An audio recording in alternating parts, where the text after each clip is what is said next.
Now we're going to use the chip model to learn to divide integers. So use the chip model to determine 12 divided by 4. So the dividend is 12 and the divisor or group size is 4. So I'm going to represent the dividend using chips and then circle divisor size groups. So 3, 4, 5, 6. So this may remind you of the banana problem. 7, but they're plus signs instead of bananas. There's our 12, and we want groups of size 4. So here's one group, 2 groups, 3 groups. So we have 3 groups of size 4 in 12. So now let's write the symbolic forms. 12 divided by 4 equals 3, or using the fraction symbol, 12 over 4 equals 3. Remember, the 12 has to go on top and the 12 has to be first.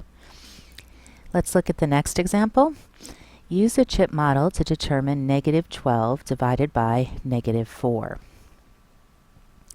So we have negative 12 and our group size is negative 4. So we have negative 12 negative chips, and we want to group them into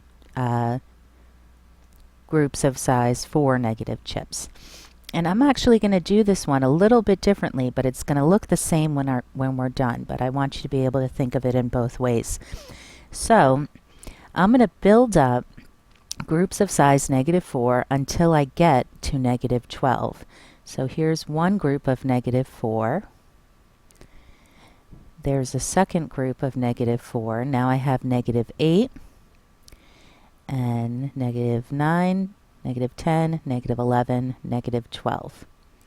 So notice I made 3 groups of negative 4 to make negative 12. So we'll write this as negative 12 divided by negative 4 equals 3. There's 3 groups of negative 4 and negative 12. And the fraction symbol will be negative 12 over negative 4 equals positive 3 groups.